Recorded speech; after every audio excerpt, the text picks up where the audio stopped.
हर बार जब मैं सिक्योरिटी से गुजरता हूँ वे मुझे पूरी तरह से नग्न होने के लिए मजबूर करते हैं, लेकिन तब भी स्कैनर अभी भी बीप करता रहता है। सिक्योरिटी तुरंत मुझ पर झपट पड़ी जैसे मैं कोई आतंकवादी हूँ, लेकिन जिस पल इंचार्ज लड़के ने मुझे देखा वो कांपने लगा क्योंकि मेरी पीठ बुलेट होल से ढकी हुई थी और किसी ऐसे व्यक्ति के रूप में जो युद्ध में गया था उसने उन्हें तुरंत पहचान लिया। वे सभी गनशॉट घाव थे। अगर मैं हमारे में से एक नहीं था तो मैं बेहद खतरनाक था। कैप्टन फुल अलर्ट पर चला गया और तुरंत सभी को मुझ पर बंदूकें खींचने का आदेश दिया, जबकि मैंने शांति से एक छोटी लाल बुकलेट निकाली। लेकिन इसे एक नजर डालने के बाद कैप्टन ने सभी को मुझे सैल्यूट करने के लिए कहा। उसकी आंखें सम्मान से भरी थीं और वो रिलैक्स नहीं हुआ जब तक मैं नजर से बाहर नहीं हुआ। बॉस, क्या वो लड़का अभी उस जगह से था? शश, वो कोई ऐसा नहीं है जिसके बारे में हमें बात करने की इजाजत है। ये याद रखो, चाहे तुम उसे कभी भी फिर से देखो, तुम उसे सम्मान के साथ सैल्यूट करते हो, जरा सा भी अनादर नहीं। एयरपोर्ट छोड़ने के बाद मैं सीधे लू ग्रुप में अपनी मंगेतर लूसी को खोजने के लिए गया। मुझे उम्मीद नहीं थी कि कंपनी इतनी बड़ी होगी। क्या इसका मतलब ये नहीं है कि मैं आपसे बस शुगर बेबी लाइफ जी सकता हूँ? मैं इतना एक्साइटेड हो गया कि मैं ऊपर चला गया, लेकिन जैसे ही मैं बिल्डिंग में प्रवेश करने वाला था एक लग्जरी कार सीधे मुझ पर उड़ती आई और मुझे रास्ते से बाहर डॉज करना पड़ा। तुम कौन हो? क्या तुम मेरे इंश्योरेंस पर कैश इन करने की कोशिश कर रहे हो? उस पल एक सूट में एक आदमी कार से बाहर निकला, अभी भी एक गुलाब पकड़े हुए। उसने मुझे ऊपर से नीचे तक देखा और कहा, ये हिलबिली कहाँ से आया? इसे यहाँ से बाहर करो। आज का दिन है। मैं लूसी को कन्फेस करता हूँ, मेरे मूड को बर्बाद मत करो। बकवास, तुम किसान धो नहीं सकते, तुम्हारे जैसा कचरा।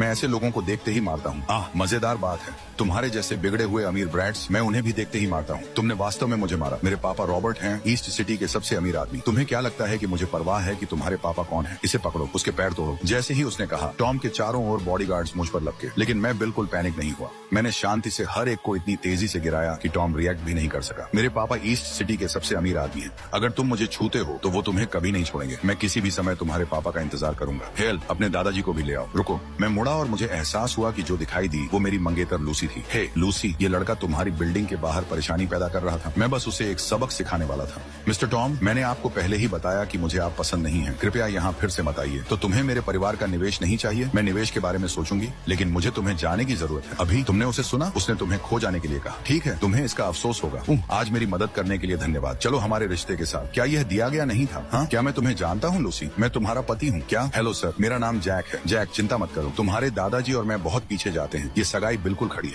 मुझे और डेविड को पुराने दोस्तों की तरह हिट करते देखने से लूसी फ्यूरियस हो गई। पहले वो सगाई को बंद करने और उसे गायब करने के लिए जैक को कुछ पैसे देना चाहती थी, लेकिन उसे कभी उम्मीद नहीं थी कि उसके पापा स्पॉट पर सगाई स्वीकार करेंगे। मैं राजधानी की सबसे खूबसूरत महिला हूँ, मैं किसी देहाती से कैसे शादी कर सकती हूँ? जैक एक हैंडसम युवक है, वो निश्चित रूप से जगहों पर जा रहा है। तो जैक, तुम अभी किस तरह का काम कर रहे हो? सर, मैं इस समय काम नहीं कर रहा हूँ, मैं फ्रीलांस हूँ। वाह, उसके पास वास्तव में अपनी सोच का तरीका है। मेरे पापा को कब से यह शर्मनाक मिला? डेविड ने मेरे कंधे को थपथपाया और ईमानदारी से कहा, उस स्थिति में तुम दोनों को आज रात एक साथ रहना चाहिए और कल अपना मैरिज लाइसेंस प्राप्त करना चाहिए। जैक, मैं बूढ़ा हो रहा हूँ, तुम्हें इसे स्टेप अप करने और मुझे जल्द ही एक पोता पकड़ने देने की जरूरत